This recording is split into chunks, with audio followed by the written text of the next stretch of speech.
Welcome to RCTV Telugu. నేను మీ కేశవ.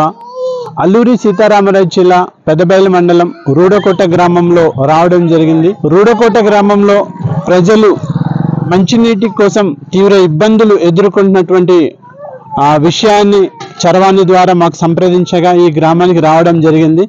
ఈ గ్రామంలో ఉన్నటువంటి ప్రధాన సమస్య మంచినీరు. సో త్రాగునీరు లేకపోతే ఏ ప్రాణి కూడా బ్రతికేటటువంటి పరిస్థితులు అయితే లేదు. అయితే మనతో పాటు గ్రామ మహిళలు ఉన్నారు.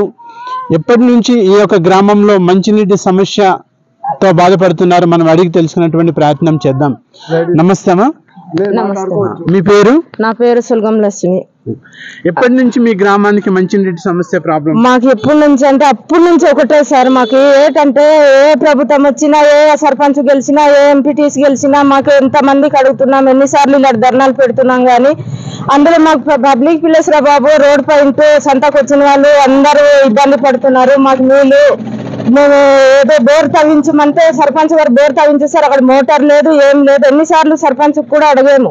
కానీ ఇదిగో పెడతాను, అదిగో పెడతాము అనేసి మాకు పెట్టలేదు. ఏం చేయాలి? ఇలాంటి ఇప్పుడు 2 రోజులు పోతే పొలాలు ఉడిచేస్తారు. పీనలు వేసేస్తే మేము నడవలేము. వర్షంతో ఎక్కడ వెళ్ళి నీళ్ళు తాగాలో మాకు తెలియని పరిస్థితి.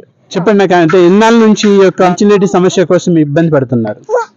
సార్ మేము మంచినీటి సమస్య అంటే ఒక 5-6 సంవత్సరాలు అవుతుంది. ఏ ప్రభుత్వం మారినా, ఏ సర్పంచ్ గెలిచినా, ఎంపీటీసీ గెలిచినా మాకు నీళ్ళ గురించి అసలు సంతబయలు పప్పులపేట అయితే మాకు అసలు పట్టించుకోవడమే మానేశారు. వాటర్ గురించి మేమేమో ఈ సమ్మర్లో నీళ్ళకు చాలా ఇబ్బంది. ఇలా గడ్డలతో నడిచి రావాలంటే, ఆ పీనెగడ్లకు నడిచి రావాలంటే మాకు కొద్దిగా ఇబ్బందిగా ఉంది. పైగా నాకైతే ఆరోగ్యం కూడా బాగాలేదు. చాలా ఇబ్బందితో మేము మోసుకుంటున్నాం. ఎక్కడ పడిపోతామో తెలియని పరిస్థితుల్లో మేము మోసుకుంటున్నాము వాటర్. గ్రామస్తులందరూ మా సంతబయలు, పప్పులపేట దుకాణం ఇలా అందరం డబ్బులు ఎత్తుకొని పైప్ అనేది అక్కడ ఒక కుండీ తీయించుకొని, ఆల్టర్నేట్ గా అది కూడా కుండీ తీయించుకొని పైపులు సెట్ చేసుకున్నాం. మీరు సొంతంగా ఏర్పాటు చేసుకున్నారా? మేము సొంతంగా, మేము ప్రజలే అందరం కష్టపడి పైపులు అందరం డబ్బులు ఎత్తుకొని అందరు పని చేసుకొని మేము పైప్ లైన్ వేయించుకున్నా సరే అక్కడ వాటర్ రావట్లేదు. వాటర్ రాకపోతే మళ్ళీ ఆ కుండి దగ్గర నుంచే ఆ పెద్ద గడ్డల నీళ్లు, ఆ తొక్కుల నీళ్లు చెండలం పైన దొడ్డికెళ్ళేస్తుంటారు. అయినా కడిగికున్న చెత్త వాటర్ కూడా మేము తీసుకెళ్లి తాగుతున్నాం. అంత ఇబ్బందులను సర్పంచ్ అయితే ఎన్నిసార్లు ఫోన్లు చేసాము, ఎన్నిసార్లు కంప్లైంట్ ఇచ్చిన సెక్రటరీ ఎవరో తెలియదు మాకు. ఆ సర్పంచ్ కూడా మాకు స్పందించట్లేదు వాటర్ గురించి. అయితే ఇదిగమ్మ నేను మోటార్ అదే బోర్ తీయించాను, చేపించేస్తాం, ఇది ఈ రోజు అయిపోద్ది, రేపు అయిపోద్ది అన్నాడు. ఇంకా మాకు అలాగే పైగా ఇక్కడ సంతకు వచ్చిన ప్రజలు కూడా నీళ్ళకి ఇబ్బంది పడిపోతున్నారు. మేము ఇక్కడ నుంచి కష్టపడి మేము అక్కడ వాటర్ పట్టుకెళ్తే వాళ్ళేమో నీళ్ళకి ఇంటి మీద పరిగెట్టి వచ్చేస్తున్నారు. వాళ్ళకి మేము ఇవ్వలేమనలేము, ఏమని చెప్పలేము. అందరికి వాటర్ సమస్య కదా. గవర్నమెంట్ ఏర్పాటు చేసిన పొలాలండి, వరకు వాటర్ లేదు. ఈ మంచినీళ్ళు లేక మేము ఎన్నో రోజుల నుంచి చాలా ఇబ్బందులు పడుతున్నాము. ఏ గవర్నమెంట్ కూడా మాకు ఈ మంచినీటి విషయంలో స్పందించట్లేదు. ఇప్పటికైనా మా విలేజ్ సర్పంచ్ గారు వచ్చి ఈ మంచినీటి సమస్య అనేది తీర్చుకుంటారని మేము అనుకుంటున్నాము. ఇక్కడ సంత జరుగుతుందండి.